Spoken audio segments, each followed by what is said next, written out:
इस कार्यक्रम के पुण्यार्चक हैं श्री लालजी जैन, श्रीमती सूरज जैन, पुत्र पुत्रवधू श्री अजित जैन, श्रीमती नम्रता जैन, डॉक्टर आशीष जैन, श्रीमती निधि जैन, पुत्र चमन जैन, पौत्र एवं पौत्री नमन जैन, आगम जैन, अतिशय जैन, अंश जैन, पूर्वी जैन, आर्या जैन, अंशिका जैन, श्री संजय जैन, श्रीमती प्रिया जैन, श्री दीपेंद्र जैन, श्रीमती दीपशिका जैन, श्री विवेक जैन एवं समस्त ईटमा परिवार, अमरपाटन, जिला मेहर, मध्य प्रदेश।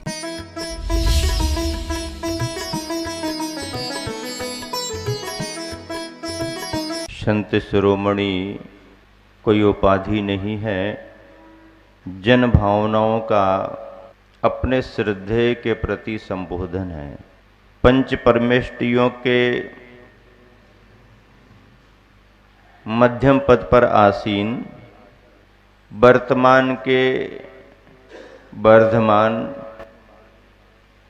गुरुवर आचार्य विद्यासागर जी के लिए न उन्होंने स्वीकार किया है और न किसी व्यक्ति या किसी समुदाय समाज ने किसी निश्चित स्थान पर किसी निश्चित तारीख को इस संबोधन की घोषणा की है। पर जन जन की भावनाएं जो उद्गार बन के निकली, आचार्य विद्यासागर जी को संत शिरोमणि कहा जाने लगा। उपाधि नहीं है, उन्होंने कभी स्वीकार भी नहीं की, किसी समाज ने किसी स्थान पर उन्हें प्रदान भी नहीं की, लेकिन पता नहीं कहां से ये शुरू हो गया और आज के समय में इतना प्रचलित हो गया कि संत शिरोमणि कह दें तो केवल आचार्य विद्यासागर महाराज जी की तस्वीर सामने आ जाती है। और ये बात तो फिर भी हमारी भावनाओं ने पहचान बनाने के रूप में कर ली, लेकिन उन्होंने पंच परमेष्टि के मध्यम पद पर आसीन होकर के आचार्य पद की जिस गरिमा को आगे बढ़ाया है, आचार्य पद का निर्वहन जितने सम्यक तरीके से किया है, आज यदि केवल और केवल आचार्य श्री कह दिया जाए तो भी आचार्य विद्यासागर की ही तस्वीर सामने आती है। ऐसे गुरुवर आचार्य विद्यासागर जी महाराज का हम सभी का सौभाग्य है कि ऐसे गुरुवर के शासनकाल में वर्तमान के वर्धमान की छाया में हम सभी आगे बढ़ रहे हैं। सूरज तो सूरज ही है, रुकता नहीं है, उजाला देता हुआ निरंतर आगे बढ़ता है और बढ़ते हुए सूरज कभी किसी की प्रतीक्षा भी नहीं करता है। जिन्होंने उजाले को प्राप्त किया, नहीं भी किया तो सूरज अपनी यात्रा पर निरंतर आगे बढ़ता है और इतना समभाव लेकर के चलता है कि चाहे नगर हो, चाहे ग्राम हो, नगर का महल हो, चाहे गांव की कुटिया हो, जंगल हो या शहर हो, जो भी रास्ते में मिलता है सबको प्रकाशित करते हुए आगे बढ़ता है।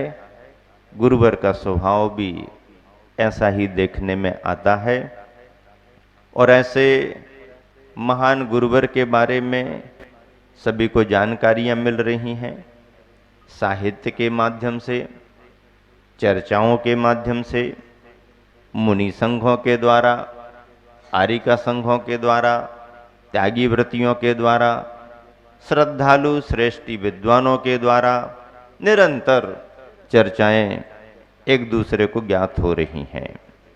साहित्य भी उपलब्ध है, पठन पाठन चल रहा है, जानकारियां सभी के पास पहुंच रही हैं, लेकिन फिर भी सभी लोग साहित्य को पढ़ नहीं पाते हैं।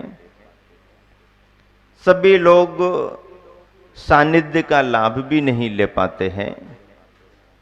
तो ऐसे समय में क्यों ना हो, जो शास्त्र में लिखी गई बातें हैं, जो साहित्य के रूप में तैयार की गई पुस्तकें हैं, वो कहाँ कहाँ किसे कब मिलेंगी पता नहीं। मैंने सोचा क्यों न इस वर्ष में जन जन को जानकारियां मिलें, इस भावना से एक छोटा सा उपक्रम किया जाए। ख्याल में बात आई, कुछ विशेष बंधुओं ने प्रेरित भी किया, बाहर से भी समाचार आए, महाराज जी प्रवचन तो सभी विषयों पर हो ही रहे हैं, लेकिन एक सिलसिलेवार क्रमबद्ध तरीके से गुरुवर आचार्य श्री के व्यक्तित्व और कृतित्व पर यदि कुछ जानकारियां मिलें तो लोगों के लिए सुनने में डायरेक्ट बात आती है और वह उनके जीवन के लिए प्रभावी बन जाती है। कई बातें बहुत सूक्ष्म होने के कारण ख्याल में नहीं आती, पर यदि उन सूक्ष्म बातों को प्रवचन का विषय बना लिया जाए और उसमें कुछ संदर्भ जोड़ करके प्रस्तुत कर दिया जाए तो वो विषय बहुत सरल हो जाता है, स्मृति में आ जाता है। और इसी भावना के तहत इन दिनों में जो प्रवचन का लाभ आपको मिलेगा, संत शिरोमणि प्रवचन माला के नाम से आपके लिए ये लाभ मिलने वाला है। बिंदु बहुत सारे बनेंगे, लेकिन पहले बिंदु से अपन को अपनी बात प्रारंभ करनी है। और जब कभी भी किसी श्रेष्ठ पुरुष के बारे में कोई जानकारी लेनी हो, पुण्य पुरुष, तपस्वी पुरुष, महापुरुष के बारे में जानकारी लेने हो, तो फिर हमें इतिहास की भी छानबीन करना पड़ती है। आज हमारे आराध्य महावीर भगवान हैं, तीर्थंकर आदिनाथ भगवान हैं, हमारे आचार्य कुंद कुंद आदर्श महान आचार्य हुए, समंत भद्र अकलंक जैसे, पूज्य पाद स्वामी जैसे, धरसेन पुष्पदंत भूतबली जैसे महान महान आचार्य हुए हैं। नाम हमारे को मालूम है, उन्होंने क्या कहा, कौन से ग्रंथों का प्रणयन किया, सृजन किया, इतना भी थोड़ा सा मालूम हो जाता है, बाकी आगे पीछे की जानकारियां नहीं। इतिहास की तह में कौन जाता है, और आज का बना हुआ इतिहास यदि हमारे तुम्हारे ख्याल में नहीं रहा तो 100-200 वर्ष के बाद वह इतिहास भी विलुप्त होने की कगार पर आ जाता है। समस्त त्यागी वृत्तियों ने, श्रद्धालु विद्वानों ने यह प्रयास किया कि ऐसे महामना गुरुवर आचार्य श्री विद्यासागर जी महाराज, जिन्होंने अपनी उत्कृष्ट साधना स्वाध्याय के बल पर जीवन के 50 वर्ष पूर्ण किए हैं, उनके इतिहास को सुरक्षित रखा जाए, विशेष जानकारियां अर्जित की जाएं और जन जन को उन जानकारियों से परिचित कराया जाए। वही प्रयास सभी जगह चल रहे हैं।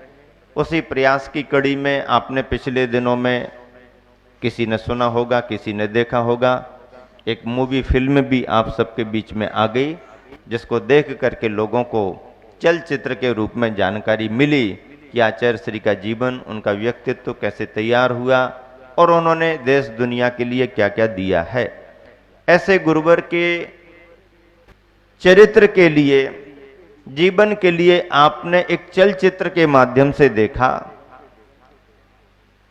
जो देख पाए, बहुत सारे जन ऐसे भी हैं जो देख भी नहीं पाए, तो क्यों ना हो उसी जीवन चरित्र को उस चलचित्र की तरह ना सही, लेकिन प्रवचन श्रृंखला के रूप में भी एक तरह से चलचित्र ही माना जाएगा। जैसे सुनते सुनते आप साक्षात देख रहे हों, तो इससे भी आप उसी तरह से समझ करके चलें। और विद्याधर से विद्यासागर जी की कहानी जो बनी है, बड़ी प्रेरक है। बहुत पहले से ही हम लोग ये पंक्तियां गुनगुनाते आ रहे हैं, गाते आ रहे हैं। कठिन साधना संयम तप में बीती भरी जवानी है। कठिन साधना संयम तप में बीती भरी जवानी है, विद्याधर से विद्यासागर तक की अमर कहानी है। विद्याधर से विद्यासागर तक की अमर कहानी है। ये कहानी विद्याधर से विद्यासागर तक की है। और यदि हमें विद्याधर से विद्यासागर तक की कहानी को समझना है तो नदी को तो समझना है, पर नदी का उद्गम, गंगा की गंगोत्री कहां से कैसे बह करके बढ़ करके हमारे तुम्हारे बीच आई है, उसे भी सुनना समझना बहुत जरूरी है। और इस सबको समझने के लिए सबसे पहला बिंदु बनेगा पारिवारिक परिवेश।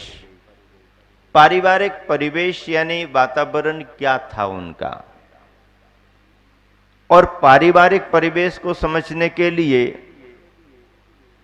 परिवार की एक तरह से भूमिका और अन्य किन किन परिवारों से जुड़ी रही, स्रोत क्या रहा। हालांकि इतिहास किसी बिंदु पर प्रारंभ नहीं होता है। किसी व्यक्ति का किसी बिंदु से परिचय दिया जा सकता है, लेकिन अनादि प्रवाह की परंपरा देखें तो जीव संसार में अनादि से है, तो इतिहास भी जीव का अनादि से ही माना जाएगा। महावीर भगवान की कहानी को जब भी हम शास्त्रों में पढ़ते हैं तो बात वहीं से प्रारंभ होती है कि वह पुरूरवा भील जंगल में भटक रहा था।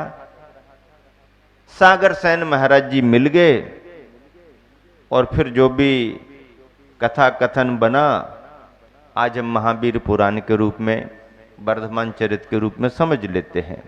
लेकिन प्रश्न तो ये उठता है, क्या पुरूरवा भील के पहले महावीर भगवान का जीव नहीं था? अरे पुरूरवा भील के पहले भी जीव था।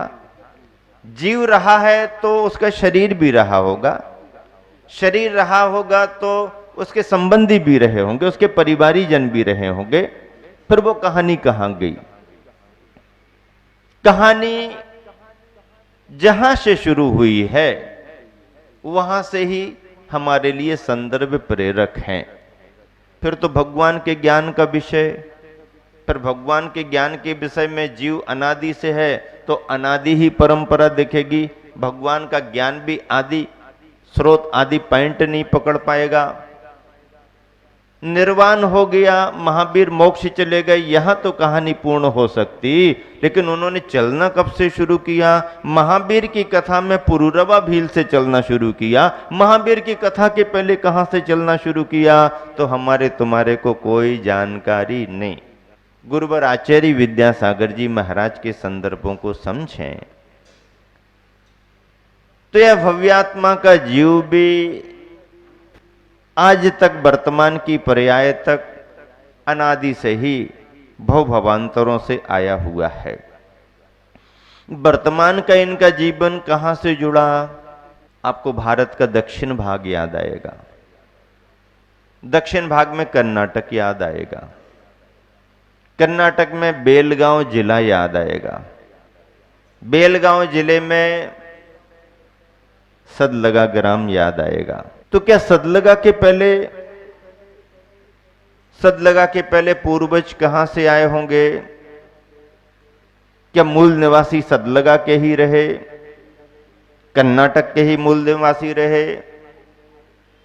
इतिहास जो भी ज्ञात हुआ है, जहां से जड़ पकड़ में आई है बट वृक्ष की, वो जड़ कर्नाटक से ही शुरू हुई है। इतिहास में ये ज्ञात हो गया है कि भारत के दक्षिण भाग में कर्नाटक प्रांत के बीजापुर जिले में मड़गांव नामक ग्राम के सालविद्री पाटिल परिवार के सदस्य, सालविद्री पाटिल, पाटिल एक उपाधि होती है जो गांव में प्रमुखता रखता है। धन की समृद्धि जिस परिवार में होती है, मुखिया जैसे होता है दक्षिण भारत में, उन परिवारों को पाटिल कहते हैं। और वर्तमान में पाटिल उपाधि के साथ उनकी एक पहचान, सरनेम, गोत्र जैसा भी बन गया। तो कर्नाटक के बीजापुर जिले के मड़गांव ग्राम के सालबिद्री पाटिल परिवार के सदस्य कार कलगौड़ा पाटिल, नाम कहाँ से शुरू हुआ? कार कलगौड़ा पाटिल, उस मड़गांव ग्राम को छोड़कर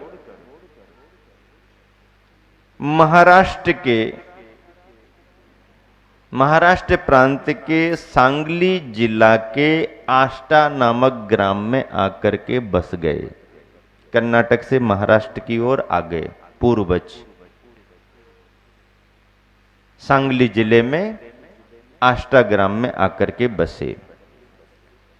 कुछ पीढ़ियां वहां पर रहीं।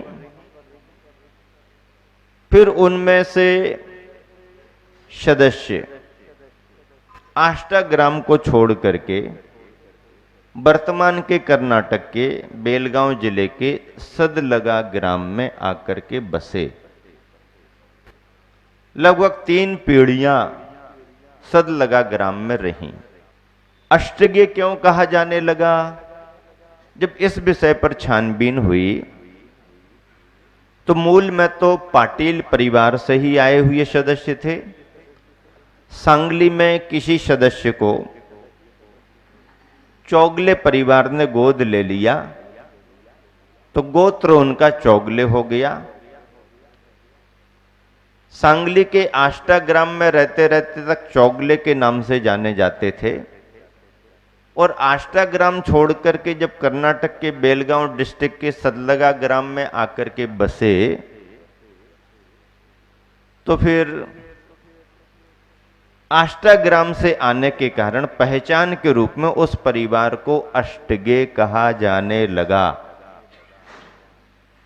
अब देखो अष्टगे कैसे बन गया? कोई गोत्र नहीं था, लेकिन आज अष्टगे एक तरह से गोत्र जैसा माना जाने लगा। ऐसे ही पारिवारिक पहचानें जो बनी हैं, जो सरनेम चले हैं समाज के साथ में, इन सरनेमों में भी किसी का व्यापारिक कार्य जुड़ा होता है, किसी के गांव का नाम जुड़ा होता है, किसी की कोई और घटना विशेष जुड़ी होती है, आदि आदि। बाकी बहुत बड़ा इतिहास इन सब का कुछ ऐसा नहीं है। कुछ ना कुछ पहचान बनती है, उससे नाम चलता है, नाम से परंपरा बन जाती है, परंपरा से वो एक तरह से समझ लो कि आज की भाषा में गोत्र जैसा माने जाने लगता है। इतिहास सबका यही है। सभी प्रांतों में जितने भी सरनेम चल रहे हैं उन सबके भी इतिहास ऐसे ही हैं। सदलगा ग्राम धन धान्य से समृद्ध ग्राम है। विहार करते करते गुरुवर के आशीर्वाद से हम लोगों का भी महाराष्ट्र के बाद कर्नाटक में प्रवेश हुआ। अनेक रास्तों पर विचार करते करते एक ऐसे रास्ते से विहार करके हम लोगों ने प्रवेश किया कि महाराष्ट्र की बॉर्डर समाप्त और आगे बढ़ने पर कर्नाटक का भाग लगने में सबसे पहला ग्राम नगर सदलगा ही मिले, और वो मिला। कर्नाटक में प्रवेश करने में सबसे पहले सदलगा ही प्रवेश किया। सदलगा ग्राम वेद गंगा और दूध गंगा दोनों नदियों के निकट ही बसा हुआ है। वेद गंगा नदी, दूध गंगा नदी जल से भरी हुई नदियां हैं और ऐसी नदियों के संगम स्थल पर भोज ग्राम तो था ही। गुरु नाम गुरु आचार्य शांति सागर महाराज जी की स्थली का, उसी के निकट